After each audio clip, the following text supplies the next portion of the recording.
So before you try our super strength formula. It does a great job removing intruders that jack you up. Thousands of people use Life Change Tea every month, so try it because you're gonna love the way you feel. And here's a little pick-me-up. Order now and receive 10% off your first order by entering in 10 today in the coupon code. That's 10 today in the coupon code. Go to getthetea.com. That's getthetea.com. Enter 10 today in the coupon code for your 10% discount. Wow, feeling good never felt so good. Get some tea love at getthetea.com. Changing America one tea bag at a time. It's not a lifestyle we chose. We were born this way. KGRAradio.com.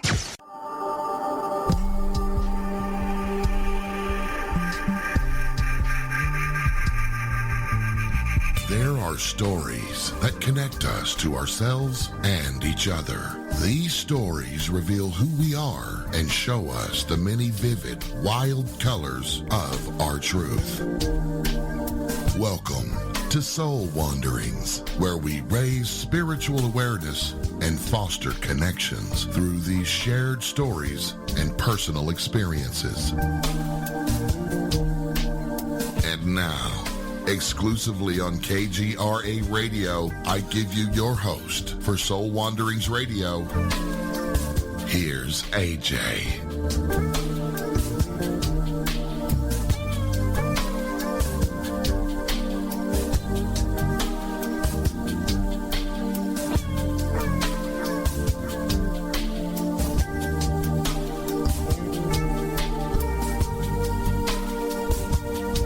KGRAradio.com. So last week, did you guys have fun calling in for readings with Misty Merck? Geez, I actually don't even know why I'm asking. I have already had requests to bring her back to do this again. So guess what? We are. And not only will we be bringing her back again, but we will be bringing her back again and again and hopefully again.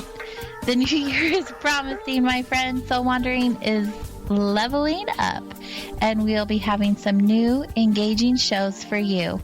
But in the meantime, we are still very much here and very present with you, which brings me to the introduction of our beautiful guest tonight. Tonight, we welcome to the show Rain Finelove. Rain blends her life experiences, her academic knowledge, and her intuitive training into her teachings and sessions. And she has been reading for private clients for 35 years. She's an award-winning financial advisor and a certified public speaker who has spoken at conferences in the U.S. and internationally.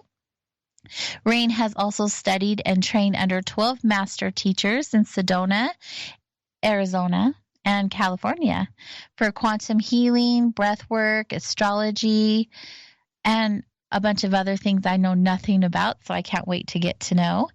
She's transformed her traumatic experiences of abuse and created an extraordinary life for herself by constantly encouraging others that life can indeed become beautiful in spite of the hell we may encounter. I'm so excited to have you on the show. Welcome, Rain. Thank you. I'm excited as well. That was a mouthful. My life has been a mouthful. That's a lot to chew on. Yes. So I guess if your life has been a mouthful, we have plenty to talk about in the next 2 hours.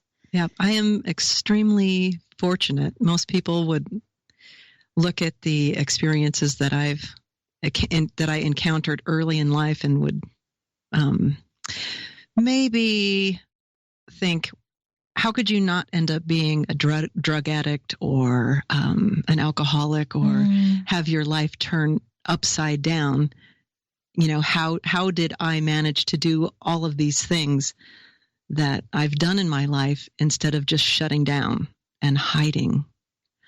And I think that it has to do with love. And, you know, I just have always had this magical ability to love and feel my way through every experience. even the most traumatic, even when I was young. That's just an ability that you've always had, and I believe I was born with it. My mother died in childbirth and was brought back to life while she was giving birth. Oh, wow. And she had told me that a voice had come to her that said, "I'm taking away the pain. There. Do you feel that?" And I believe that somehow within that experience, I don't know whether it was a universal transference, God, or whatever you want to call it, but my life has been extraordinary in both aspects of the most difficult, traumatical experiences and some of the most brilliant, amazing experiences that a person can have. So I've had both sides of it, and having that, being able to balance that sometimes is difficult. But when you can look at your life and appreciate the contrasts in it, because the contrasts in it make the beautiful things even more beautiful. So when people try to run away from experiences that are difficult, in today's society, we're encouraged to take antidepressants or anything to mask the feelings or the pain we may be going through, instead of actually feeling our way through the pain or the difficult emotions that we're experiencing. And by avoiding that, we miss out on the tools that we need later in life. I agree. So yes, it's hard to feel your way through things, but it's also amazing. And when you can do that, then when you come out the other side, it's like, wow, look what I just did. I feel it's amazing and necessary. So do I. Yeah, we have a lot. I don't know about our experiences, but the way that the trauma that you endured, but the way that you've come out of it, it's very similar to how I have also worked through my stuff as well. And so I can empathize with you in that regards of looking at it in that light instead of a victim light or numbing out with addiction or anything like that, which a lot of people do when they experience those types of experiences.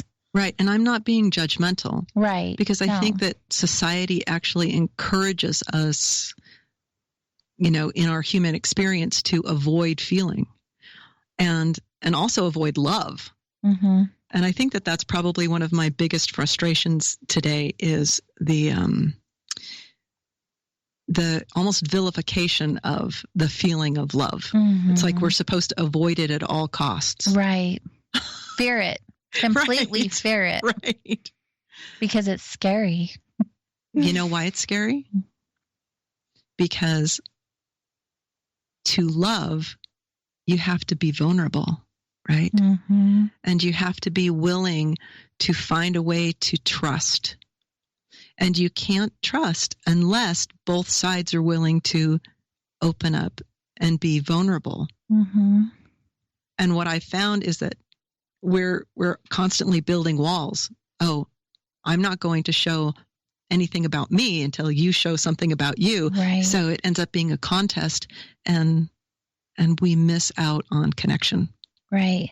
There's that. That's a big role right there. Absolutely. As well as, and this has probably been brought up in other shows, in conversations or whatnot, but as well as I do, how it's easy not to be vulnerable and open up when you're not actually taking the time with one person to do so, because everyone is just going through people like crazy because they are in it for a few moments and then they're moving on to the next quote unquote best thing, not really giving that opportunity to the person right there in front of them. I call it window shopping. Yeah, social media is huge about that. So, we're really good at numbing those emotions and feelings. Yeah, and if somebody does, something that is small in comparison to previous relationships, say 30 or 40 years ago, and a person doesn't like it, it's like, oh, well, I don't like that particular thing that you've done, so therefore you must not be what I need in my life or want in my life. So I'm going to get on social media and I'm going to get a lot of attention. Or they'll sit there on social media just soaking in attention while they're supposedly in a relationship. Right. And they never allow themselves that vulnerability to develop a deep, loving relationship, which is amazing. Love to me, is the most amazing thing on the planet. Yeah. And you're in regards to romantic love, or love is the vibration in general? All relationships. Yeah. Right. Because love is unconditional. Yes. Relationships aren't. Right. Because once you've decided to have a relationship, no matter what kind of a relationship it is, there are agreements. And agreements have conditions. And you have to have conversations. And communication is also extremely difficult for people. Because again, you have to allow yourself to be vulnerable and authentic. Right? And yeah, throw that one in there. Now this is a whole conversation. You're familiar with Brene Brown. She's the vulnerability coach and authenticity coach. She talks about it all of the time, but it's necessary, I feel, in any relationship to show up authentically and vulnerable. Yes. And also, you have to be able to be vulnerable with yourself. Of all relationships. Right. Yes, absolutely. I believe that that's the most important relationship we have, is with ourselves. And self-love is the buzzword anymore. Well, yeah. if you don't love depends on what your definition of self-love right. is, but yeah. Well, and that's the thing, is how do you define self-love? How do you get to self-love? How do you know that you love yourself, right? And I see people beating themselves up because they're single right now. They don't have a relationship, and they hear these things being said and memes being posted on let's say Instagram that are all about, well, if you don't love yourself first, how can anybody love you? So they're in judgment of themselves constantly, thinking that, oh, well, I must not love myself, or I must not be lovable. So that's why I'm not attracting someone in my life. That's why I don't have a relationship. But there are a lot of people that are narcissists or sociopaths or psychopaths. I mean, some crazy people out there that are not very pleasant people, that are being well loved. So, I see people that aren't necessarily lovable being well loved. So I don't buy that whole thing about, yeah. But knowing what self-love is, or knowing yourself, is being able to be honest with yourself. And we're not taught to be honest with ourselves. We're taught to avoid, being honest with what we want and who we are from a young age. So very young, yes. Very young. Lots of judgments from everywhere, from teachers. Well, even starts in preschool with our peers. I mean, it's just from the get-go. Right. So how do you find it? Which has always just blown me away, why that and how that even happens. We're just passing on from generation to generation, all of this conditioning. That's why I love what we do, is we get to have the opportunity to kind of shake people. Right. And let's break this pattern. Let's break this generational conditioning that is going on with all of us. It's funny because it seems like it would be, when I talk about this with people, it seems frightening to them. Oh, I can't do that. It's too uncomfortable to be myself. And it's like, why? Because you have you have this lightness about you, and you have this shadow side. I had this conversation actually at Vibes in the Circle on Saturday about experiencing our shadow side. And somebody said the bad side. It's like, no, it's, how can you say I have a good part and a bad part? Because we're taught to believe we have an angel and a devil on our shoulders. Right. We all have this shadow side that is, society might deem questionable. And so we hide it, but, and some people have the light side that they hide, right? Mm-hmm. It depends on a person's perspective, but to accept yourself as your whole self, as light and dark, can be difficult because we are taught to judge everything we do as good, bad, or right and wrong. Instead of just what is. Right. It's so frustrating. And, I lived a lot of my life like that. I know many people have or still do. But looking back, you realize how damaging it is for us to be in that state of mind. And again, no judgment. This is just our observation and experience from where we've come from and how that has not done us any good whatsoever. Well, I'll take I'll use the example of body image. Mm. How many young women have, and I'm not leaving young men out or men out in general, but I'm speaking from experience, It's mostly women. Yeah, but have problems with eating disorders, typically between the ages of 17 and 21. They have bulimia, anorexia, they overeat. There's this body image issue that we continue to have as women almost all throughout our lives. It's, we're too fat, or we're too thin, our butt isn't round enough, our boobs aren't big enough, our waist isn't small enough. Oh my gosh, I'm getting old, I have wrinkles. Oh, my skin doesn't look perfect. And we sit there and we judge ourselves. And so let's say you were heavy in college, right? And no one's going to love me because I'm 40 pounds overweight, and then you lose that weight and you're like, oh, well, there's something else wrong with me, right? And then you conquer never that happy. And never happy with anything about yourself physically. And why is that?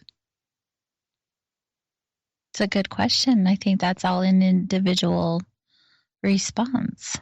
But we see it everywhere. Everywhere. Yeah. I mean, obviously you've gone through it yourself. Yep.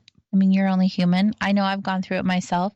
It really, for me, I feel like it's always a growth process for me. It comes and goes, even still at where I'm at in my life. And I think it's just being aware of what you're feeling and how you're speaking to yourself.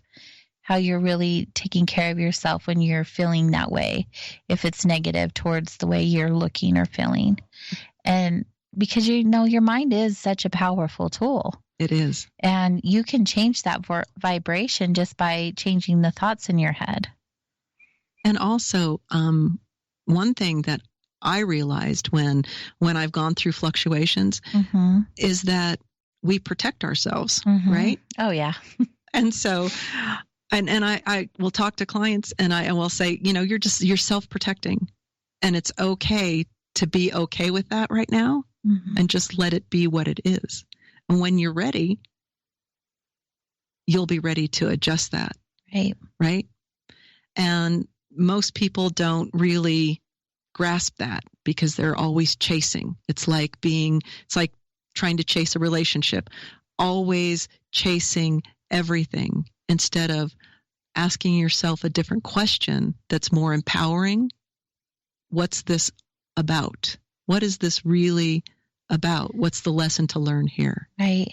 And I think also is, going back to popping a pill for anxiety or depression or anything, we're always chasing for that quick fix. Yes. And not just with the whole physique thing, like taking diet pills and whatnot, but with everything. Yes. We want the easy fix.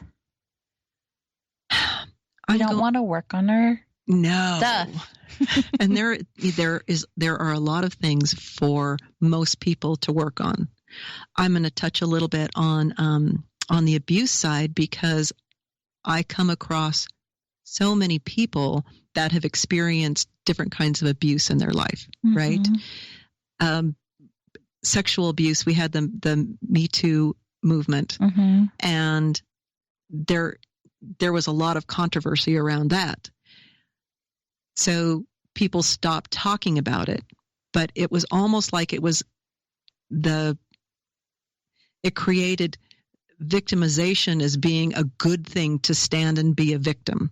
And I don't think that you need to be a victim. I think you need to look at these things that happen in your life and find the lessons in them. It's not like saying, oh, well, I brought this into my experience and it's all my fault, right? Which is much different.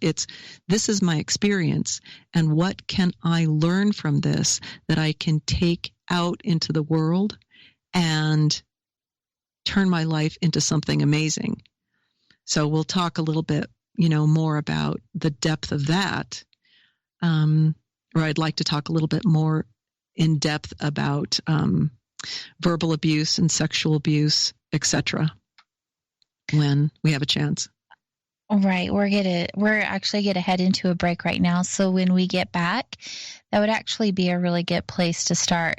Not that I love talking about this topic, but for my own experience in my life, I feel like it is a topic that we are so afraid to talk about, and it is one of the most important things that we need to discuss. I agree. You guys, we are Soul Wandering tonight with Rain Finelove, and we are just getting started. We're going to take our first break of the evening, and when we get back, we'll continue our journey with our guest.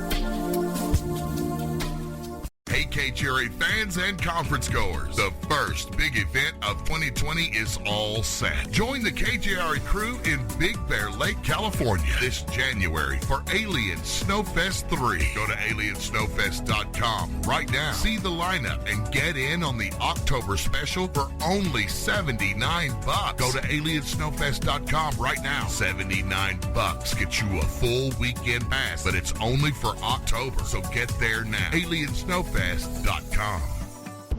Are you intrigued by Paranormal Talk Radio? You'll love the new Paranormal Radio app from TalkStream Live. You'll find a great selection of talk shows covering UFOs, ghosts, strange phenomena, and much more. Download the Paranormal Radio app now and start listening to the very best in paranormal talk entertainment, including the network you're listening to right now. The Paranormal Radio app. Free in Google Play and the iOS App Store. Hi, Matt Ray here with America's First News, and I have a question for you. What do we all have in common, regardless of our age or profession? The busy, the elderly, students, doesn't matter. What do we all have in common?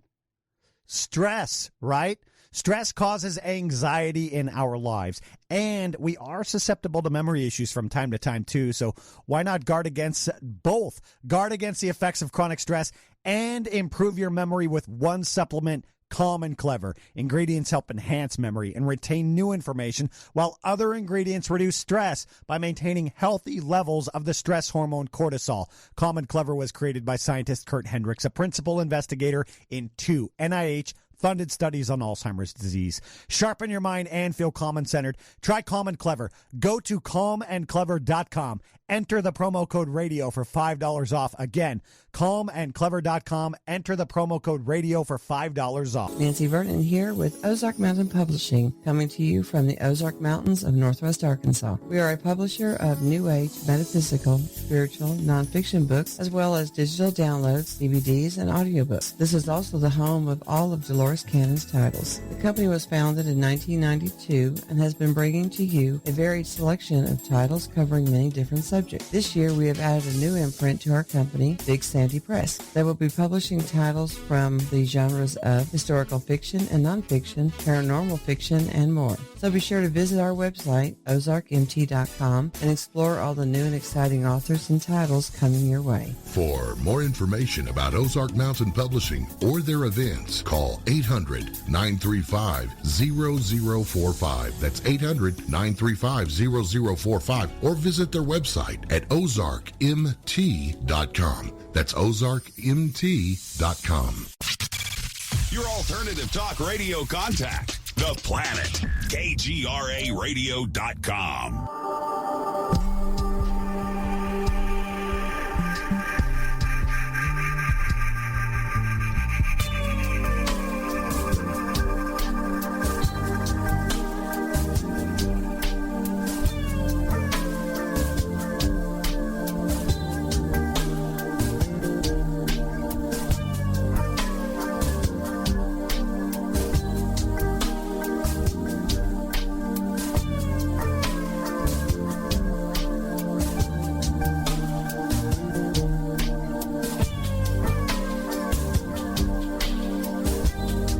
Hello, welcome back to Soul Wanderings, hosted here on KGRAradio.com.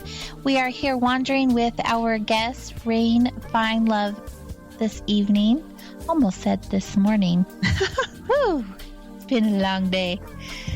But in all seriousness, we ended the last part of our show with the topic that you want to discuss because you feel the importance in doing so. And I concur. I agree with you completely that the topic of abuse, all different types of abuse, and the roles that it plays in our life, in our healing, in our journey, is so important to talk about. We always sweep it under the rug because it's uncomfortable to talk about. People don't really want to hear it, or they don't want to talk about it themselves. And there's so much important things to put out into the open so that the vibration can change, so the healing can begin. Correct. I agree. Because these are difficult conversations to have for a lot of people. So I'm going to give some facts, but I'm not going to dwell on it, because there's a lot of mental illness in the world. And the truth about what people do is they do these things because of what's going on with them. But those that are experiencing the abuse believe that they've caused it, that they've done something wrong, and so otherwise they wouldn't have been treated, like that, right? So, and I didn't realize that my mother had a narcissistic personality disorder and a borderline personality disorder until very late in my life, because I, loved my mother to death. But I experienced some things very early in life, and had I known some of this, maybe I would not have kept falling into certain situations. So when I was 12 years old, and people will gasp because they'll think, oh, that's the most horrible thing on the planet that happened, but I was raped when I was 12. And I had the unfortunate experience to become pregnant from that rape. And I tried to, I hitched a ride down to the closest Planned Parenthood from junior high school, if you can imagine that, in California, to have a rabbit test, because back then they didn't have the easy tests that they have. So you had to wait a couple of weeks to find out. And of course, I was in denial and knew deep inside, because when, typically a woman knows, no matter how young you are, that you're pregnant, right? So I was in denial, because how does a 12-year-old deal with that kind of a situation? So I kept avoiding until it was too late. And I ended up going back down there.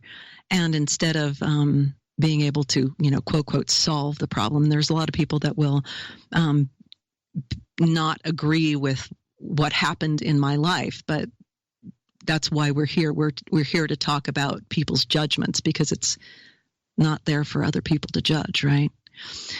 So I was in my third trimester, if you can imagine that. And I had to come home and tell my mother that I was pregnant. And so I left a note, and she walked into the room, and I tried to tell her, and I just began weeping.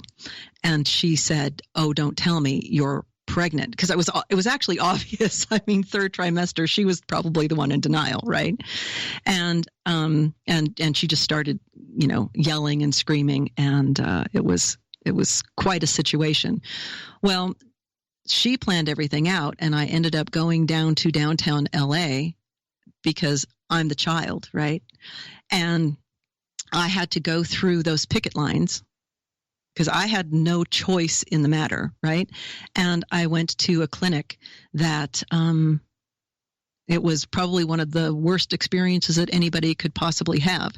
So out there in radio land, what they do is they take a huge needle that's probably, I don't know, a foot long, right? And if you can imagine being 12 years old, not knowing what it is, you actually experience full childbirth. But I didn't know what full childbirth was, and nobody explained it to me, right? So I'm in the hospital. It is in the middle of the night, and I'm in horrible pain, and I'm pressing the buzzer, and the nurse walks in and says, "What did you want?" And I said, "It hurts." And she said, "Yeah, everybody hurts." And she turns around and she walks out the door, and I can still remember seeing like the light on the bottom of her shoes. It's like indelible in my brain. And not very long after that, the water broke. I didn't know what that was, right? So that scared the heck out of me.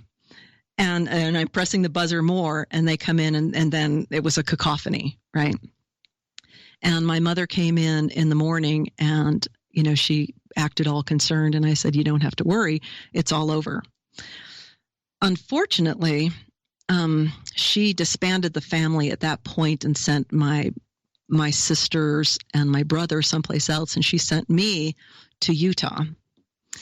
And unfortunately, again, in Utah, it can be a very weird place. And my uncle was the chief of police here in North Ogden, and I don't care if anybody hears this, but I know that there are people that have got away with being pedophiles forever because they were in positions of authority, right? And I remember him taking me on a buggy ride, right? Because now I'm damaged. So that's how people look at someone who has experienced these kinds of things. So now I'm, going on 13 years old, and all I remember is him stopping the buggy and laying a blanket out. And that's all I remember. And I think that that's fortunate. And I don't really want to go back and have those memories, right? But I managed to still pull myself out of that kind of situation as far as mentally. And I got myself back to California with my mom by picking peaches and selling them to the tourists in North Ogden so that I could save up enough money to get out of there, because I was fair game, right? And I got back to California, and I was sleeping on a single couch in a one-bedroom apartment with my mom, and she was on public assistance at the time. And I was used to, when I was much younger, I mean, we had a 1,000,000-acre ranch and my dad had an airplane. And so this was a very different life for me, living in a 1-bedroom apartment. And I was in such I think a poor vibration, but you don't know that as a child, right? That when I went to school, I just kept accepting more bad things. And I went to this place there was a hamburger stand that was at a corner, and 4 girls from a gang just beat the heck out of me, right? So I think I'm 14 years old, and it's just like one thing after another. And we moved down to Huntington Beach, and I finally started pulling myself together, and I decided that I was going to turn my life around. And I went to the library. It's one of those, the stories that you always hear in biographies. I went to the library. I started reading self-help books, and I just was voraciously reading at a young age.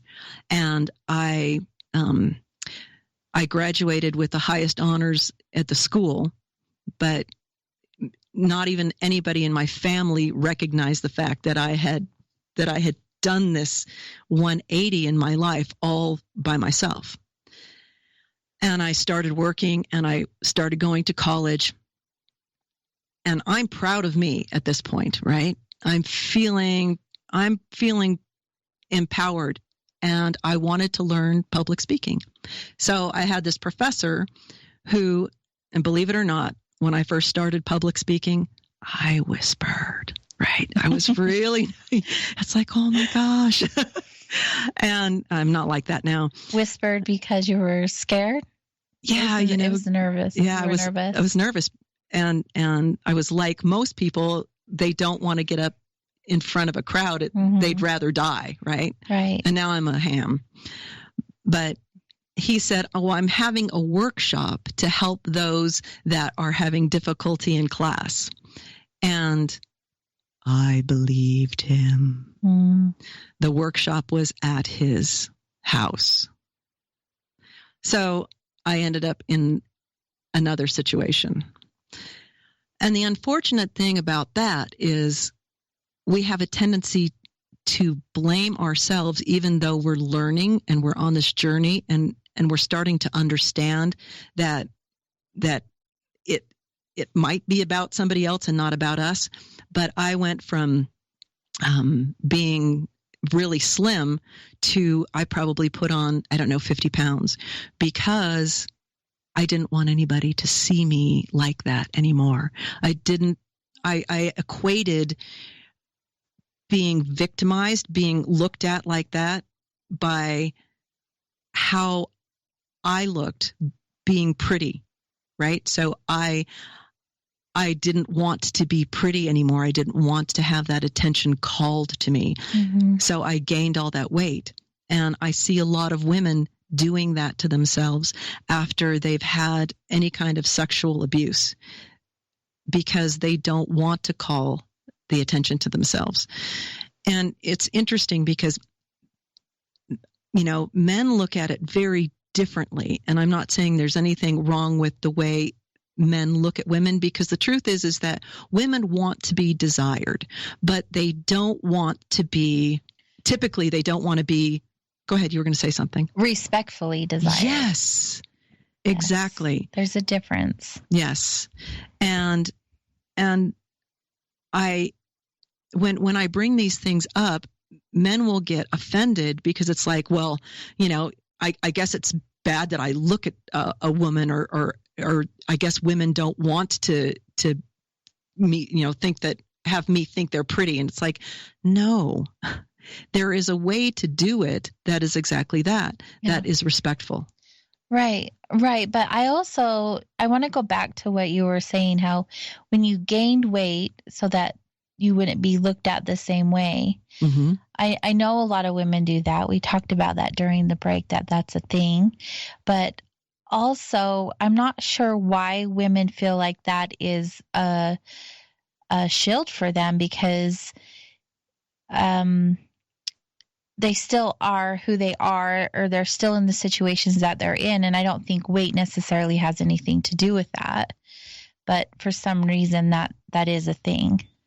I also think that it has something to do with punishing ourselves because we've done something wrong, right? Mm. You know, that's, and society, and how many shows has there been that victimizes the victim? And I don't like to play the victim because whenever you blame someone else, then it takes away your power.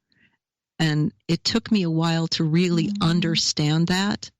So I understand that the people who are predators, the people who play games, the people who are unkind, the people who, like I said, just prey on other people, their weaknesses or whatever, that is about something inside of themselves that's broken. It's not about the person that they are preying upon.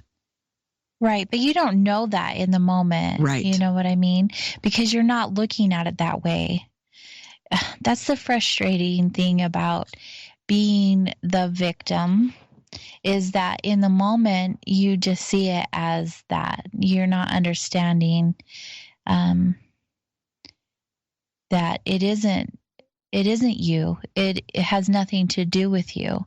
You just happen to be the person or the energy, whatever it is that person is taking their shit out, their stuff out on. Right. Sorry, race. But yeah, you know what I mean? And so this is where it gets really muggled, because I know you work with people who've gone through trauma. That's the one thing that I've always done is post-traumatic healing. And there's so much blame as the victim, blaming themselves. Like, I shouldn't have worn this, or I shouldn't have said this. I shouldn't have flirted this way, or I shouldn't have, they just can go on and on and on, when in all reality, it doesn't ever have anything to do with them, because we're all individuals making our choice. Right. And even at my age, it's interesting how, you think you get older and it's not going to happen. But now that I'm in my power, I dress how I want. I do things the way that I want to, because it makes me happy and comfortable. And I dress all different kinds of ways. But very recently I had a fellow who I was working with on a project tell me that I drew attention to myself because of the way that I dressed. And I'm like, what does that mean? It's like, I don't dress for anybody but myself. That's not even something for you to talk about. And he said, and your hair and your nails and your eyelashes. And I was like, dude, I don't think this is about me. Yeah. I think this is about you being uncomfortable with the fact that I am not attracted to you. Yeah. Right? Well, it can mean a lot of things. Yeah. I mean, it's different for everyone. Like we were saying, with every situation there is, whether it's this situation or any other, we're really good at reflecting, or, being mirrors for one another. Right. We really are. And I guess that is part of our experience that we get to have and what we choose to do with it. But being aware how someone else is thinking or feeling, and knowing who you are and being in your power will definitely change that experience for both of you. Right. And that's where that self-love comes in that you were talking about. Like, how well do you know yourself? How much do you love yourself? How are you showing up for yourself? How are you standing in your own power and those sorts of things? Right. Because I take care of me for me. I shed the weight a long time ago, and I love my body. I dress all kinds of ways because a woman should be able to express herself, and a man. Yeah, Anybody should be able to express themselves the way they choose to express themselves, as long as you are not hurting another human being. And I'll hear that all the time. Oh, well, look at that skirt. That's too short. Or look at those shorts on that girl. You know what they say about opinions. Yeah. So anyway. Yeah. But that's detrimental, because it makes people think that they are doing something wrong just being who they are. Right. And again, doing the healing for yourself, so that you know that has nothing to do with you, and you can be any way that you want to be if you aren't hurting someone else. Right. And a lot of people don't give themselves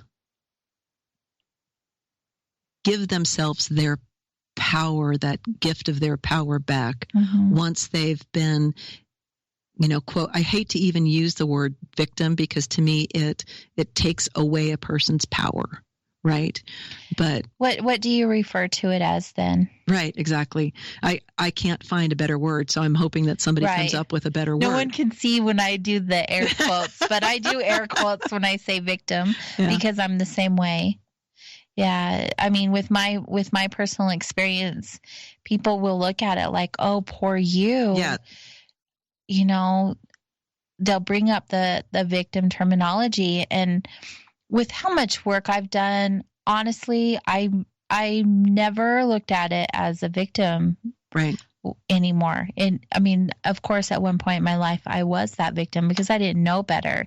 But now when I look at the experiences, and I was talking to someone about that today, it's not what happened to me, but it's what happened for me. Right. And I look at those experiences with complete gratitude, because I really believe that they intentionally happened for me, which is a crazy way to look at it, but it's also been a really great thing for me to experience also in the terms of forgiveness, and allowing myself to forgive those that hurt me. Right. And forgiveness is so huge in our own healing, right? Yeah. And understanding does not excuse the action. It just makes it so you can forgive it. And it makes it less painful for you. Oh, yeah. Holding on to that, I mean, as you know, it creates all kinds of problems, health problems, psychological problems, addictions. Right. And it's just a healthier way of working through those emotions and, accessing them in a different vibration. I think one of the best experiences I had was I went to a seminar back when I was, I think, 27 years old. And there was this exercise that they were doing where, and this will date me, where your life was a whole bunch of VHS tapes all lined up, and you're flying in a flying saucer over your life, and your life was all these experiences in VHS tapes. VHS tapes. You didn't say what were those other ones called? I just lost it. 8-tracks or something like that. Well, that was about the same time, but no 8-tracks was way before that. No, VHS tapes were before CDs, right? Yes. Yeah. Or movies, right? So you're flying over. I have a whole box of them. I don't know why. Flying over, yeah. Actually, I guess it's not that old, because my daughter, we had VHS tapes when my daughter was little. But flying over, and you could go and pluck out any memory that was really holding you back or uncomfortable, right? And you could take that out of your memory bank, as it were, and you could destroy it, right? And there were 1,400 people at this seminar, and people were getting into it because they were going, I mean, they were flying their flying saucers like mad people. But I was sitting there and I'm thinking, wow, if I throw out any of those tapes, I won't be who I am. And I kind of like who I am. So when people talk about self-love, it's that realization that all of the experiences that you've had in life, you wouldn't throw them out because you actually think you're pretty cool. And you'll go through different periods of life where, since I was 27, I've gone through different times where I wasn't real happy with myself. But then you come back to that centered place where you really are happy with who you are. And so when people ask me what's self-love, I equate it to that. It's a good way to look at it. Yeah. You like yourself no matter what has happened in your life. And I think if you're coming from a place where you're honoring who you are and where you're at, no matter what that looks like, it's easy to do through the highs and the lows. Easier to do. Right. Wouldn't you agree? Yes, I would. I have to take a sip of water. Hold on just a second. Yeah, yes, I would, she said. Yes, I would. Because I don't know. Life throws abstracts at you. So where you have these horrible traumatic experiences, you have these incredible, amazing experiences. Mm-hmm. And so where people say, oh, that's, poor you. And I don't like it when people say that, because I don't look at myself as poor me. Yeah. Because I've had more amazing experiences than most people can imagine. I was going to bring this up, but then I just read here in the chat room, it's not a question, but it is a statement or a comment. And it's good that this was brought up, because I wanted to ask you the difference between a victim and a survivor. And is there a difference for you? But the comment that was made is, there's no shame in being a victim. Taking the responsibility from the predator does not reduce the horror of their act. Be instead a survivor.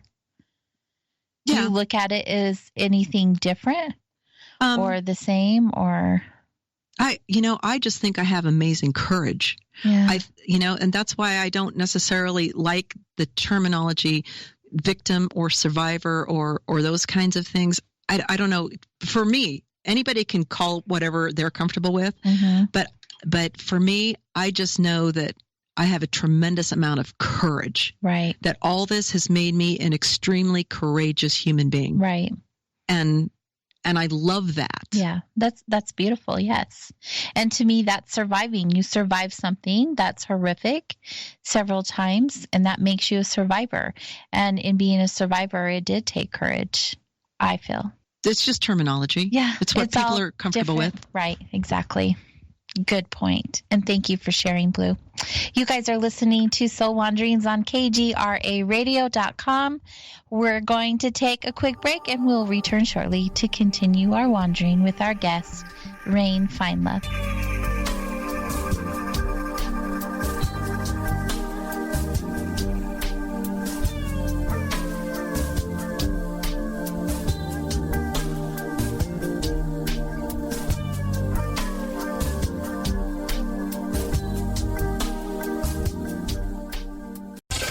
This is KGRA Digital Broadcasting Station, Salt Lake City, Utah, Van Buren, Arkansas.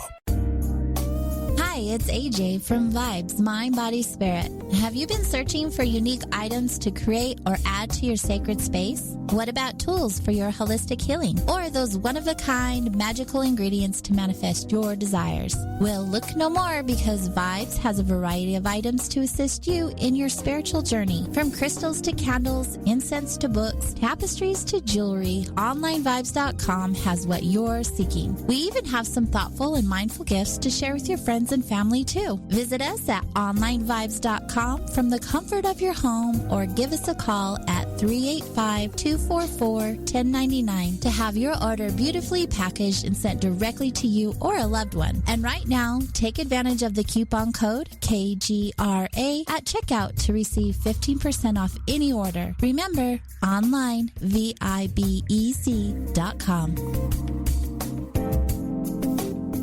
Every 2 seconds, someone needs blood. Whether it's a natural disaster or one single child suffering from illness, the American Red Cross stands ready to supply blood when it's most needed. But blood is a perishable product. Therefore, it must continuously be replenished.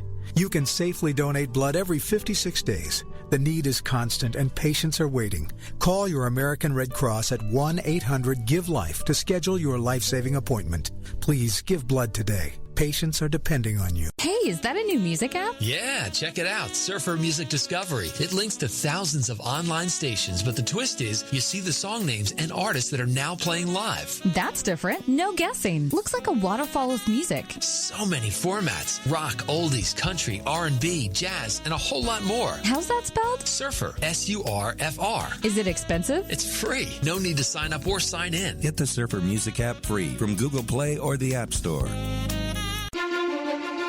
Author Kathleen Watts, a.k.a. Thought Continuum, shares a double abduction experience in her book, Catch Me If You Can, a story of alien abduction and culprit plunder. This 1976 true life account of a close encounter in northern Utah near Hill Air Force Base. Imagine driving home from the movies with your spouse when your car suddenly stops working, and it's in that very same moment that you realize you are the only thing animated. Catch Me If You Can, the 5th anniversary edition with lead-in material for the upcoming release of Payback is a Glitch from award-winning author Kathleen Watts. Get your copy today. Log on to thoughtcontinuum.com. That's thoughtcontinuum.com. It's not a lifestyle we chose. We were born this way. KGRARadio.com.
Hello, welcome back to Soul Wanderings here on KGRA Digital Broadcasting, Salt Lake City, Utah, Hudson Valley, New York.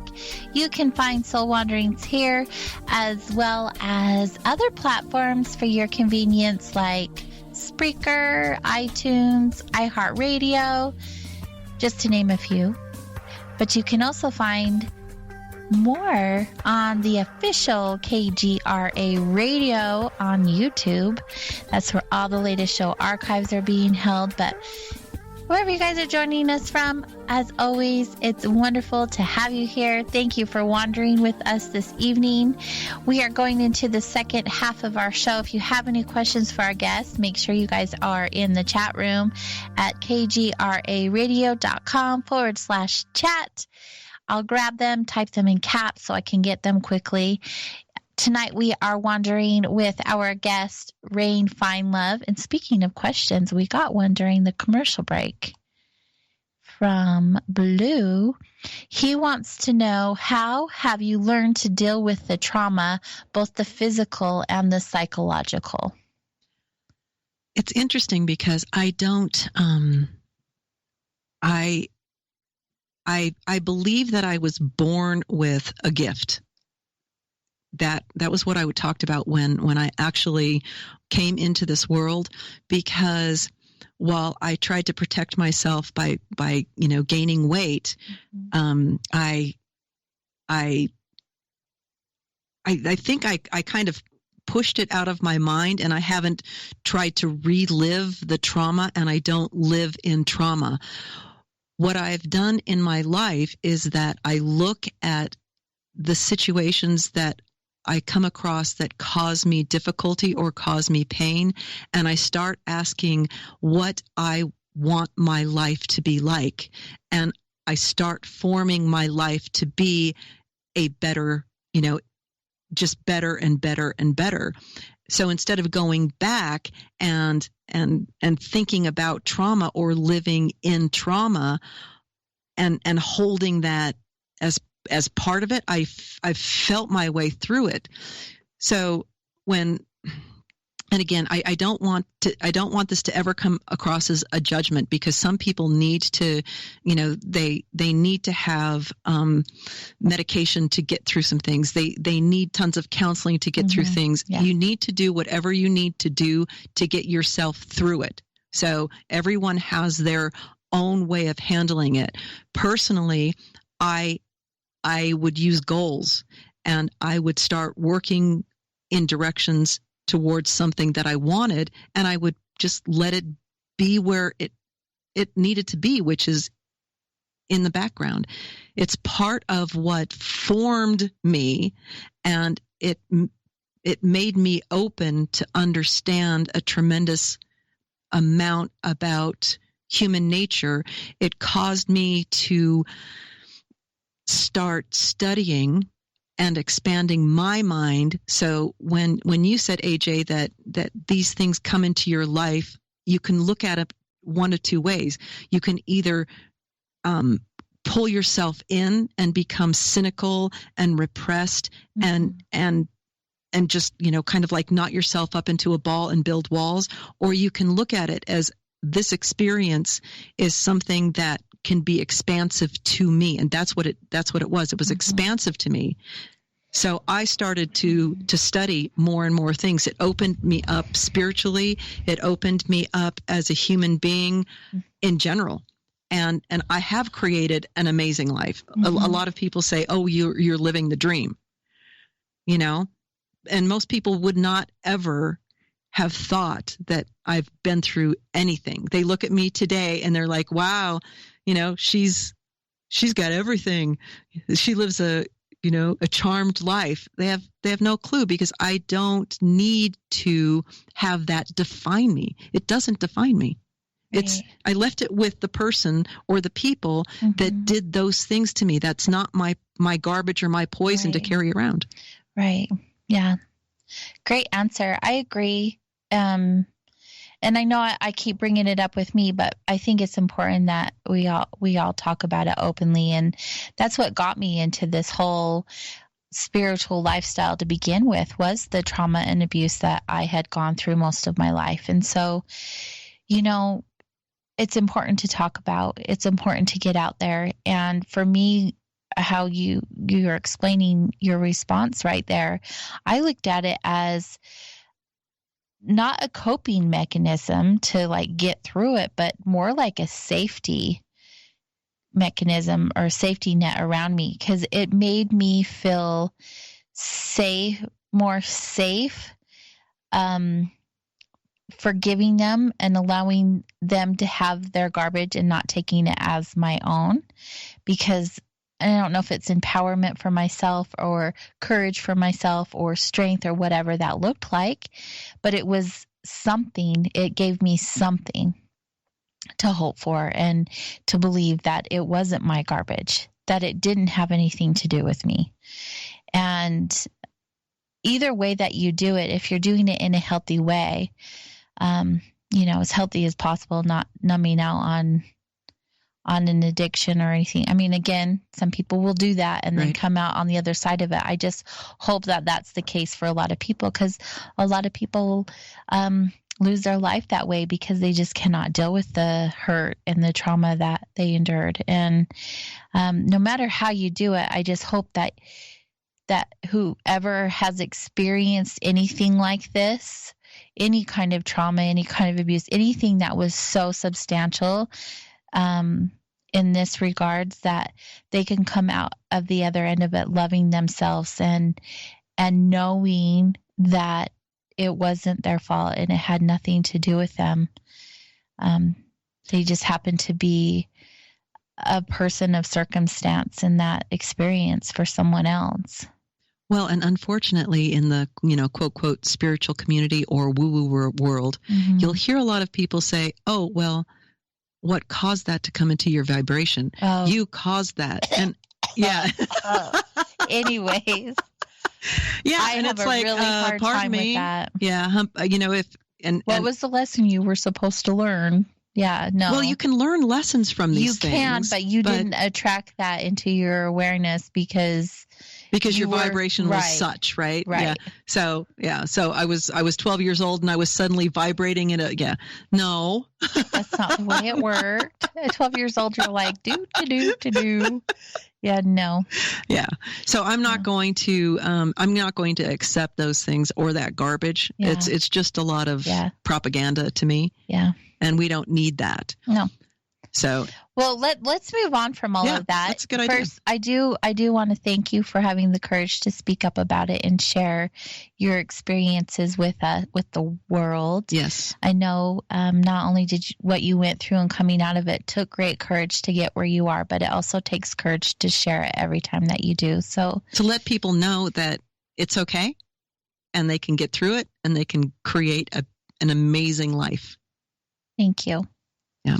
So what brought you do a whole bunch of different types of modalities. Well, I've learned a whole lot of modalities. And while they may be part of what is in the background of what I do, I try my best to blend this, our regular existence, me being a financial advisor and those kinds of things with the spiritual side, all of the things that I've learned and my intuitive abilities that are very natural.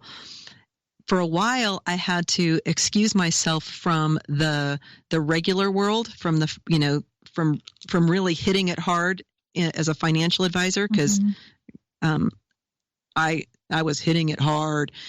And I took a year. I was still working, but not like I normally would work. And I left it to the universe. I said, okay, universe, I'm just going to stop pushing so hard and see what happens. And it was amazing because things got solved without me pushing. So the experience was incredible. And I did that at the beginning of 2018. I just said, I'm leaving it to you. What will happen? And so 2018 was you surrendered. Yeah, I did. I surrendered. But I also discovered something else that I get bored. I get bored and surrender. Yeah. Because there's not as much work to be done. Yeah. Or what does that look like? Yeah. I can totally relate. Yes.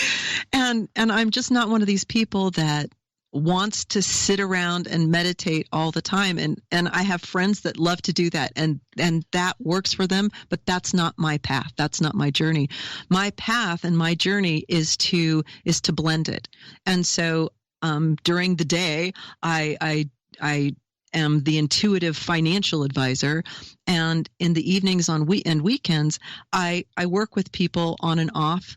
I have integrated all of my classes basically into More Beautiful for Being Broken, which is kintsugi. Have you ever heard of that? Mm-hmm. Yeah. It's actually an art where there's broken pottery and it's mended with gold, and it's more beautiful for having been broken. And so I teach people, or I help people, or assist in their journey of them understanding that no matter what has happened, whether it's been a broken heart or, broken through what we've discussed, or family issues, whatever it is, or even substance abuse, that breaking of the soul, the dark night of the soul, actually helps you transform.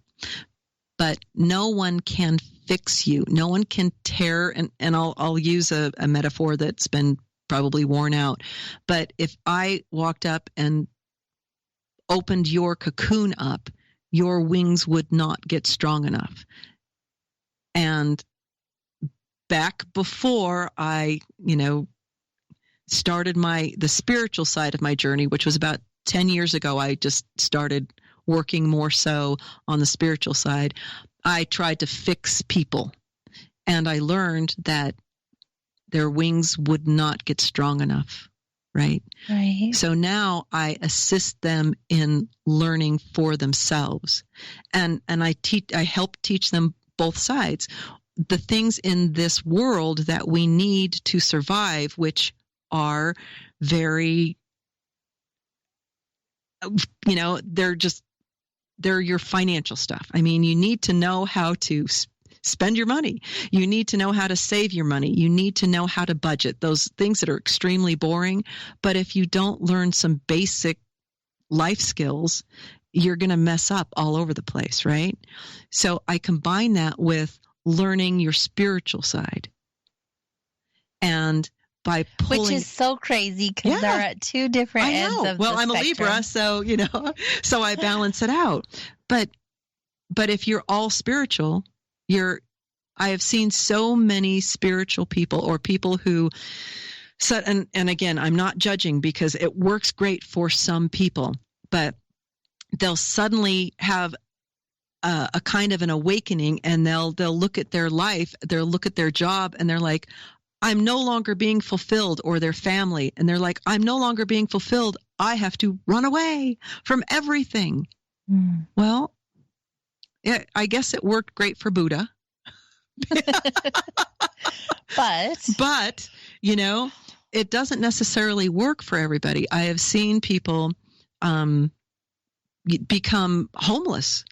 And again, that dark night of the soul may be the journey that they need to go on, but there can be a more comfortable, slower paced way to move through things where you don't have to shed everything that you created already. You don't have to judge it and find it lacking.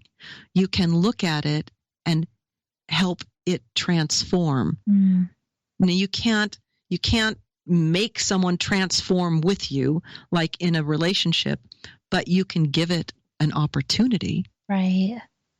And we're all on our own timeline too. Yeah. I mean, you talk about being a Libra, and you bring up astrology a lot. I like to refer to numbers because I know a little bit more about the numbers. And with my number 4, I know that with me, in combination with my sign of Pisces, I have to take things by step. I can't go from step 1 to step 3 without going 1, 2, and 3. Right. Because it causes chaos in my mind, in my world. I have to have it in steps. And some people like to go from step 1, 2 to step, 5, just be done with it. And they skip all the little steps in between, but they can. It's so crazy how anybody can do anything they want. Right. Really. Right. But often they'll shed everything because they heard that that's what they need to do. Right. And then they realize that they have destroyed everything that they spent 30 years building because they judged it lacking, instead of understanding that it's possible that they need to simply adjust some things in life because they're not necessarily happy in this particular corporate environment. So how can I create this differently? Maybe it's not what you actually do in life, your profession, that's the problem. Maybe it's how it's being done. Right. It's different questions. And figuring that out. And maybe in a relationship, it isn't rotten. Maybe it's how it hasn't worked, how you haven't worked together and transformed because people are going the other direction. One of my favorite things is I have this one woman that I know. I teach about enjoying, not enjoying, but creating a beautiful single life, because a lot of people are, again, in judgment of the fact that they don't necessarily have a relationship. And she said, well, I'm not single, but I feel single. And I said, really? And she goes, I love my husband dearly, but he does his own thing. He bicycles and he does all these, really active things. And I like to, I like to knit and I like to read. And so we're very, very different, but I love him. And a lot of people nowadays might look at that and think, oh, there is something wrong with the relationship. I need to move out of it because it's no longer satisfying because we're not doing things together, right? But the love thing is there. And many people are willing to just toss love out the window because they don't necessarily want to look at recreating it in a different form or enjoying it for what it is, right? Does that make sense? It does, yeah, in a lot of ways. I don't know. I just think that we are so good at thinking it always has to look and be a certain way. Right. And what is that? Yeah, exactly. I mean, honestly, if I was joined at the hip with someone 24/7, I would lose my mind. Right. Right. Yeah. And and I love the opportunity. I was single for many, many, many years. I am good at being single. I learned to master it because I dated myself. I spoiled myself. I took myself out and did things with friends and family and did all the things, did whatever I want, whenever I wanted. I think being single is a really beautiful gift you can give yourself. You really get to know who you are. Right. And then coming into a relationship, knowing who you are creates a completely different foundation. I agree. It's magical. Yeah, it's it's interesting because for a while I felt a little bit lonely when my daughter went to Chicago, because she lived with me up until the age of 21, and I loved having my daughter around. And when she went to Chicago, I slept in for the first time in 21 years. I slept until I think 6:30 in the morning. Since she had been born, I woke up at 4:30 or 5 o'clock every day. And I thought that was crazy, but it was nice that I didn't have that motherly worry. Yeah. And it was an experience for a few months. And then I started occasionally feeling lonely. Right? That's a whole different ballgame. Yeah. Being alone is one thing. Feeling lonely is another. Right, because that's not your choice, right? Because I love my alone time, but then when it's not your choice, it's like, oh, well, this feels vastly different. Mm-hmm. But as I've experienced things, like I'm doing an advanced training class right now that I'm participating in, and I get invited out to lunch a lot, and typically I will decline. Because I don't do groups of people a lot, and I go out and I walk, and I'll walk into a restaurant by myself, and they always say, just you? I'm like, yeah.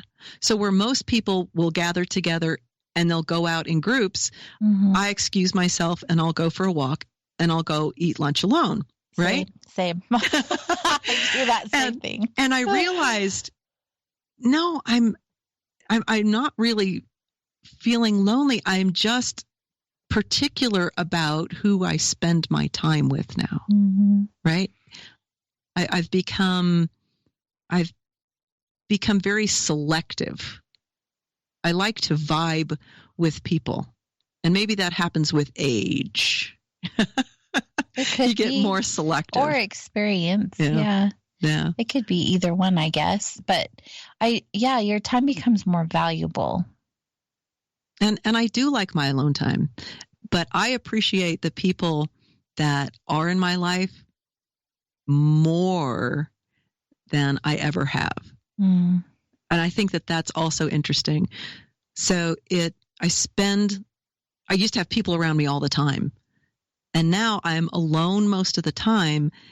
And I spend time with people who I value. And I'm glad that they're there. And they're also glad to be there. And it's an amazing experience. I appreciate my interactions with people so much more. I have a deeper value. Yeah. And also, just as a side note and an observation that I've experienced recently, people will hang out with other people out of an obligation to do so for whatever reason. Right. And that's gone when you start hanging out with people because you genuinely want to hang out with them. Right. And then you stop hanging out with people that you feel that obligation to hang out with because it doesn't feel good for you. Right. It changes everything. Yeah, it's fascinating to me. It is. So, but you wanted me to talk about what I do. Yeah. It's pretty simple. No, I mean, that is what you do. This is who you are, and that's great.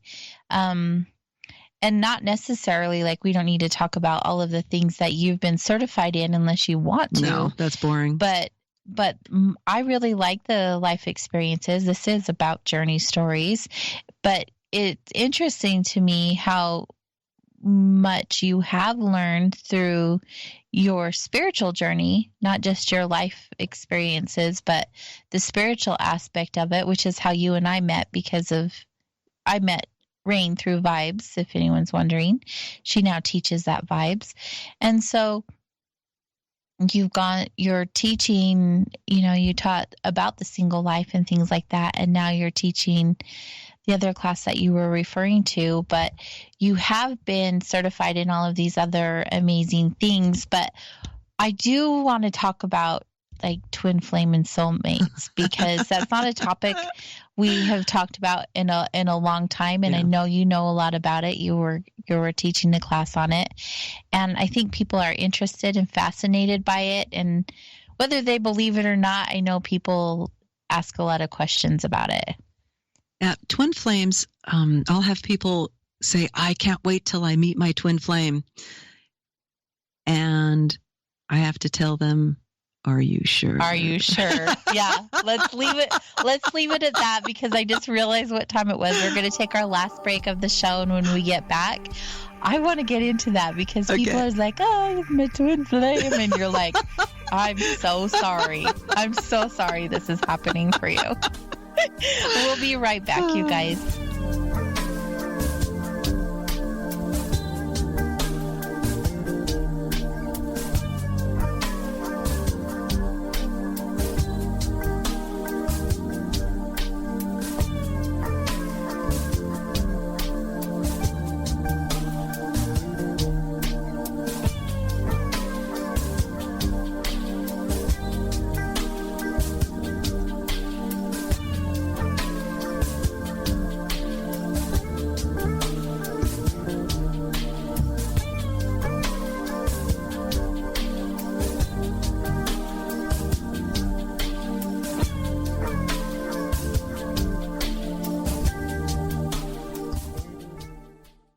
Is that a new music app? Yeah, check it out. Surfer Music Discovery. It links to thousands of online stations, but the twist is you see the song names and artists that are now playing live. That's different. No guessing. Looks like a waterfall of music. So many formats. Rock, oldies, country, R&B, jazz, and a whole lot more. How's that spelled? Surfer. S-U-R-F-R. Is it expensive? It's free. No need to sign up or sign in. Get the Surfer Music app free from Google Play or the App Store. I have an asthma attack. I feel scared. It's kind of like an elephant is on my chest. I feel like I'm choking. Sometimes my parents have to take me to the hospital. You know how to react to their asthma attacks. Here's how to prevent them. Visit www.noattacks.org or call your doctor, because even one attack is one too many. I feel like a fish with no water. Brought to you by the EPA and the Ad Council. Hi, Matt Ray with America's First News here, and I have great news for those of you who suffer with debilitating migraine headaches, maybe a loved one or your child does. MigraLief, the nutritional migraine supplement everyone's talking about, now can be found at the vitamin shop stores nationwide and Meijer in the Midwest. For almost 2 decades, hundreds of thousands of migraine sufferers have benefited from MigraLief, and thousands of neurologists and headache specialists recommend it. Why is it popular? It's drug-free and addresses the specific nutritional needs of adults and children who suffer migraines. What's even better, MigraLief comes in a formula you can take daily and one on the spot as needed. So if you get migraines, get your life back on track. Go to MIG911.com. That's MIG and the numbers 911.com. That's also where you can read the testimonials. Or head on over to your local vitamin shop store nationwide or Meijer in the Midwest. If you get migraines, do yourself a favor. Change your life with MigraLief. Hey, KGRA fans and conference goers. The first big event of 2020 is all set. Join the KGRA crew in Big Bear Lake, California this January for Alien Snowfest 3. Go to aliensnowfest.com right now. See the lineup and get in on the October special for only $79. Go to aliensnowfest.com right now. $79 gets you a full weekend pass, but it's only for October. So get there now. aliensnowfest.com. Your alternative talk radio contact, The Planet. KGRAradio.com.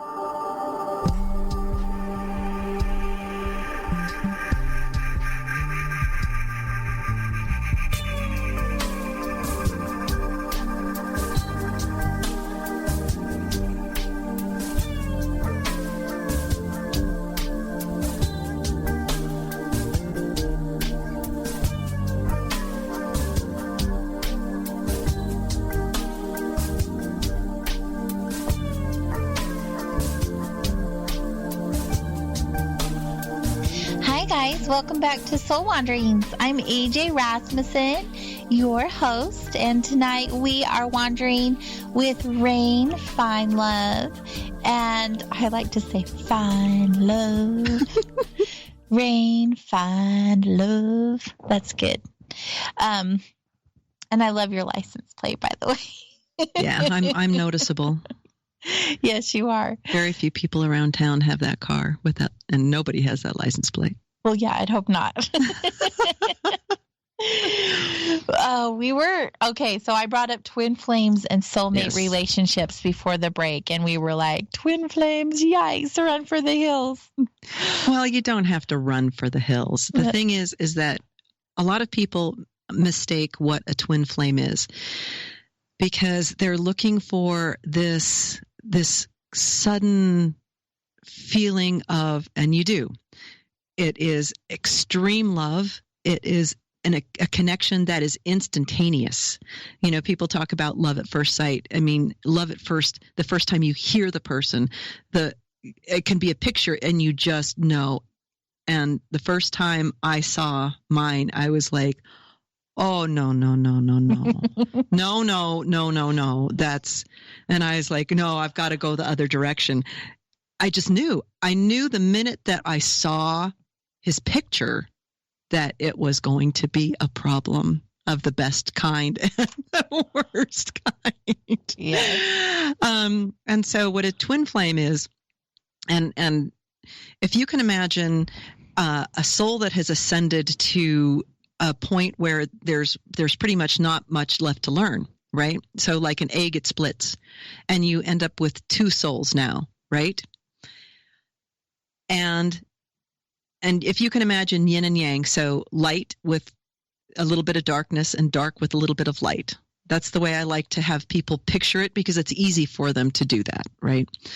And a twin flame is actually was once the same energetic being that split. So when you come across your twin flame, it's almost like a narcissistic relationship.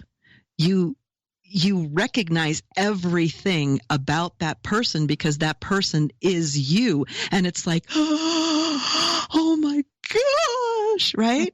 And it's amazing. And you can't imagine anything ever going wrong with it. But then everything goes haywire because you start pressing each other's buttons. Mm-hmm. People think that a twin flame is all about two halves coming back together and becoming a whole. But the truth is, the soul, that energetic soul, split for a reason. It didn't split so it could go back together and become the same thing.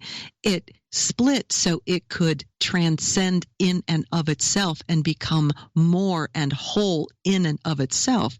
And the way that happens is through the experience and contrast, right? So so when your twin flame comes into contact with you, you're vibrating at the same level. You're ready. You're ready for this experience, and this experience is going to turn your life upside down. And some people just they don't necessarily get through it. They will run and never come back, and they'll have to come back in another lifetime and see each other then, because it's just too much for them. But it's like learning at the speed of light. If you think you've been on a spiritual journey, when you meet your twin flame, it is going to be at light speed. You talk about dark night of the soul.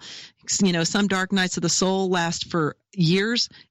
It'll feel like 15 minutes of hell. It's just like, oh my gosh. But typically you'll have a runner and a chaser, and then you'll switch places. Back and forth and back and forth and back and forth and back and forth. And hopefully in the lifetime that you're in, you'll come to the same vibration. You'll both start learning, and you open up your vulnerability and you regain the trust. But that typically happens separate from each other. It doesn't happen together. And that is extremely difficult for people that have the twin flame experience, because usually one of the twin flames is not in contact with the other, right? So not being able to communicate causes a person to either lose their mind and just become like wall up and hide, or it causes them to ask more questions and build on a life. And that's really what the twin flame experience is all about. It is about building a life for yourself so that you become as much as you possibly can as a human being in this experience, right? As an energetic being. And if you are both working on yourselves, you can come back together. And whatever that coming back together is, it could be a friendship, it could be a love relationship. When you love somebody that much, it's hard to believe that it could ever just be a friendship, because there is nothing that's more intense than the love of a twin flame. It's vastly different than soulmates. Soulmates, you can have all kinds of different soulmates because they're part of your soul family. A twin flame, there's just one, baby. I don't care what people say. It's one split of your energetic being. You were going to say something. Do you meet your twin flame in your lifetime? Not everybody does. No. If you believe in reincarnation, it happens when it's going to happen, and there are synchronicities, and you will know and you will feel it. Mm-hmm. And when you start talking to each other, it's like, oh, I was there. Oh, I was there. And it's like you always missed each other by just like a couple of months or a couple of days, but you had been in the same places. So that is fascinating to me. There are so many interesting synchronicities, and you have a psychic and physical connection, even when you're apart, that can be a little bit unnerving. And that's probably most of the work that I do with individual clients. I was on the phone with a client just before I came to to this interview that's in California that has a twin flame experience, and you can feel like you are losing your mind because there is because it's so intense. This person is never not there. Mm-hmm. So it's not like obsession. So it's not like, oh my gosh, I wonder where they are. I wonder what they're doing. I wonder who they're with. It's not like a obsession that is right there in front of your brain. It's that they're just always there. Mm-hmm. One of the examples that I can give with part of you. Yeah, with this person was, this person has some physical issues, and so they don't drink and they don't partake in other substances, right? But they suddenly were craving a particular to smoke a particular thing, right? Marijuana. And they couldn't figure out what was going on. And then they realized they're twin. That's what that person does, right? That's what happened with me that was fascinating. Was I was in California and I hate cigarettes. I hate them, right? And I kept getting nicotine fits. I'm like, what the heck is this? And when I went to go get my things, finally after having them held hostage for a year and a half by my twin, I looked out on the balcony and I saw a pack of cigarettes. And I said, are you smoking? And he said, yeah, but not very much. And I just thought, now I know what that's all about, because he wasn't smoking cigarettes that I was aware of before.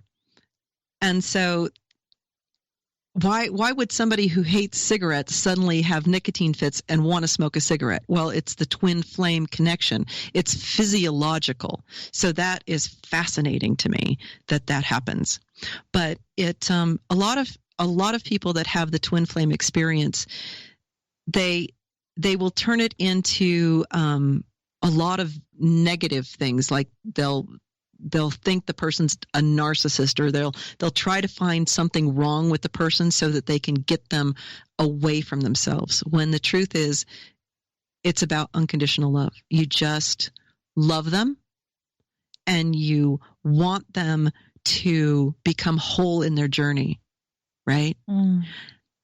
And that place to be in your own soul, and it takes a while to get there. And that's why the counseling, this one particular person that I was talking to before I came here, he said, and yes, there's both sides. It's not just women that are the chasers. There are tons of men chasers. And my twin chased me and I ran, then it went back and forth a bunch of times, right? Mm-hmm. So with this particular man that I've been coaching for over a year, he said, if I had not talked to you, I don't think I would have lived, because he was so distraught from not being with his twin. And that happens, that people don't want to be here anymore. It's that much of a feeling of loss. And very few people understand that twin flame connection. They will try to make it just psychological. And I've taken psychology, and so I understand trying to figure it out on this plane of existence as at a psychological level, but it does not make sense in psychology because it's physiological. So it's fascinating. And there's no way to get away from it because they're just kind of always there with you. So it will make a person crazy. And that's kind of what he was saying today is she's always there with me. Every day I wake up, she's there. And I get that. It's not, and again, it's not obsession. It's just they're always present. And that's because when you recognize the other part of your energetic being, it's really hard to forget that the other part of you is out there someplace evolving. Right? You're evolving, they're evolving. And it just happens. Sometimes it happens at different paces. Well, you hear so often in relationships, he's or she's my soulmate. You don't hear he's my or she's my twin flame. Yeah, it's different. So when someone's saying, oh, they're my soulmate, they're my one and only for the rest of my life, that's not completely accurate either. No. Because soulmates, to my understanding and experience, aren't meant to stay. No. They're not your lifelong. I believe that I've been married twice, and I've had three longish term relationships. So once when I was in high school into, early adulthood, and then my first relationship, and then the father of my child. And I believe they were all part of my soul family. Mm-hmm. And I learned what I needed to learn in those relationships. Mm-hmm. And I believe that they did as well. And when those relationships were finished, they were finished. I mean, you know that they're finished. The interesting thing about a twin flame is it never really is finished. It's not one of those things. Not in any lifetime? You are continuously showing up. Oh, well, and until you are together. Yeah. Because when you are together, you're as close to whole in and of yourself right. as you can possibly be, and you're vibing. So if it's not happening in this lifetime, it may in the next. Right. Yeah. Right. But that's hard to hear because in the moment. Yeah. And the love is so intense that you kind of want it to always be that way. Mm-hmm. But it's so a lot of runners run because I think that they're afraid that it's not going to be that way forever. Mm-hmm. Right. But if they get to the point where they're in vibration and they're becoming whole in themselves, then it's just lovely. Mm-hmm. Right. It's just lovely because you are doing you, they are doing they, and you are doing the together. And it's vastly different than a regular kind of relationship because it just is, it becomes symbiotic after all the button pushing is done. and you've grown, and you realize what it is, and then you're open to be vulnerable, and the communication is there and everything. Right. Yeah. It needs to have all of the aspects. How beautifully intense. Yes. Yeah, but hard. Yeah, so hard. For sure. I didn't even really believe in twin flames until very recently, and then it clicked. Right. And all started making sense. That you had one. Yeah. Yeah. Yeah, for sure. And it's beautiful. Whatever it gets to be and how it looks like, it's beautiful just the way it is, right? With soulmates, going back to soulmates, I know you get so excited about twin flames and you keep going back to it, but people believe that soulmates are a romantic partner, and that's not necessarily true. Mm-mm. Like your pet could be your soulmate. Your aunt could be your soulmate. Right. Your best friend could be your soulmate. You talk about soul families, and I'm not sure everyone exactly knows what that means. Well, we travel from lifetime to lifetime with souls that recognize each other. It's part of our soul family. So who is my brother in this life could be my mother in another life, could be my daughter in another life, and could be a lover, so we travel with different souls and they gravitate towards us. So we have all different kinds of loving relationships, because I absolutely believe that we incarnate on this planet to learn to love. That is the biggest lesson we are here is to learn to love. And our soul family is part of that experience in learning the different kinds of love that there are to experience, And to be able to love, again, you have to have vulnerability and trust, and that's not easy. How we're ending the show on how we began the show. Isn't it beautiful how it comes full circle? It really is. Everything is so fascinating to me, how everything begins and ends with love. Like our entire experience, it's the most highest form of vibration possible. Yes. And everyone knows how I feel when we talk about this subject, because I get like, la, la, la, la, love is my love language. I love it. Yeah. It's just, I'm a sucker for it. And I'm not talking about romantic love. Once again, I always get emails after I say this. It has nothing to do with romantic love. It's about unconditional love. Mm-hmm. It's about the vibration of love in general. But it really is beautiful. Yes. It's just, there's nothing like love, really. It has more power than anything. yeah. Many songs, Love Can Heal the World. Mm-hmm. And we need more of it. We need more of it. And we need not to run away from it. And society today is like running away from it, vilifying love, Don't love. You don't want to do that. Why not? Love is amazing. It is a gift. Sometimes it doesn't feel that way. No. Sometimes you're like, what did I sign up for? What is this BS? Like the twin flame relationship. Yeah, but it's contrast. If you go through that, you go through those experiences, it makes the other experiences even more beautiful. But people run away before they even get there. And it's like, no. So what would be how would someone know for sure that they've encountered their twin flame? Because it's instantaneous and there is no feeling. There's nothing like it. And it's reciprocal. It's instantaneously reciprocal. And you're like, oh my gosh, I have never felt like this. And with anybody ever in my life, I feel like I'm a teenager, and it's both sides. Right. Both sides are just as intense. It's not a one-sided thing. But what if they go and have that same type, of experience with someone else? Then how would you differentiate? Because I've known people who've had that kind of a relationship, and for whatever reason, if it was a twin flame relationship or not, and they went their separate ways, they've met another person that's matched that same vibration. Obviously, it would be different, but to them, it could feel the same. Well, chances are that they had a twin flame experience that because it's going to press your buttons, and people will disagree with me, but it is about becoming whole and of yourself. And so if you guys are whole and you're ready to vibe at the same level, you've gone through lifetimes, then it's amazing. You'll just be together, right?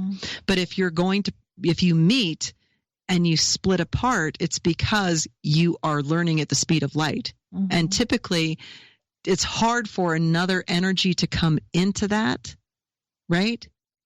At that point in time. Well, at the same point, yeah. Right. So having that energy come in usually is, and I don't want to be judgmental, a lot of times it's pain-based. It's because you are so missing that experience of your twin flame that you want that love so much that you will create it anywhere you can find it. Got you. That makes sense. That really does. Yeah. So what are some healthy ways that someone could manage a twin flame relationship? Breathe. Take a lot of deep breaths. You're going to need them. You're going to need them. Get in, buckle up, hold on tight, keep your arms and legs inside the ride. Yeah, that sort of thing. I think that doing some practical things are very important.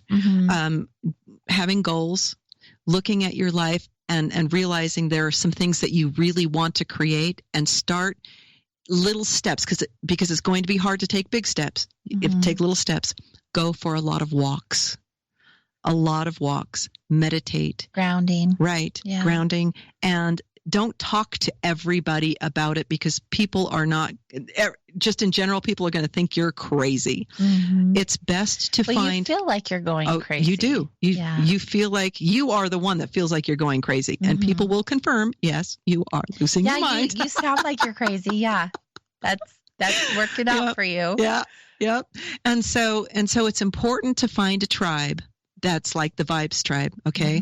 That where people will understand better that's the common experience. Language, yeah. And they're not going to be judgmental because it really comes down to learning unconditional love.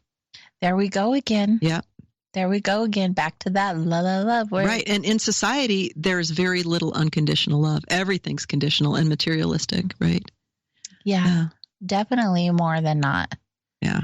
Yeah. So if you want to manage it, you need to ground yourself, and you need to find a tribe that you can vibe with, where you can be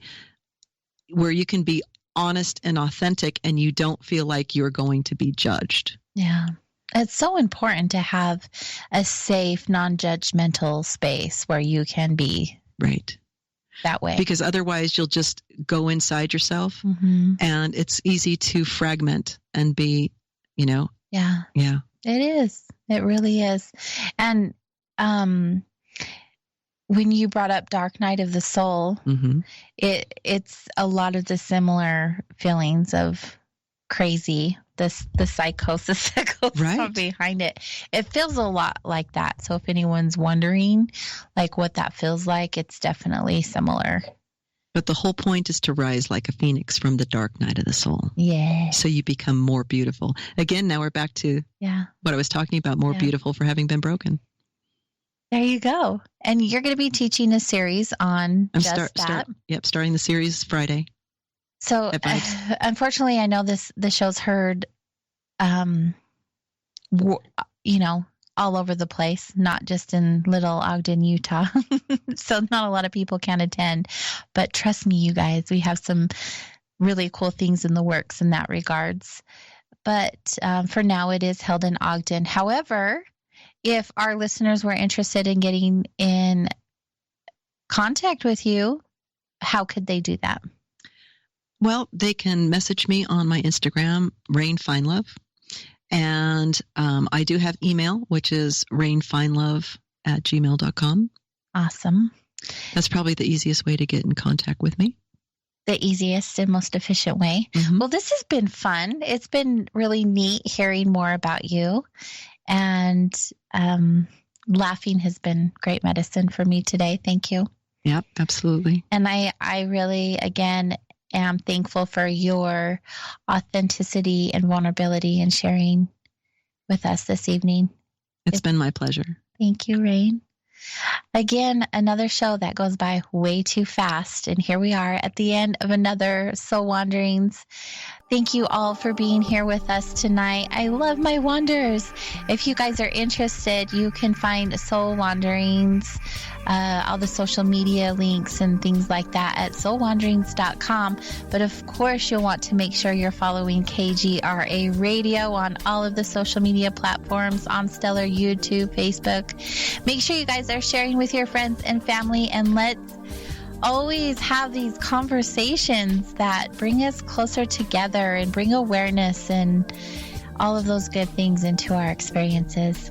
Thanks again, everyone, for being here with us tonight, and have a happy day.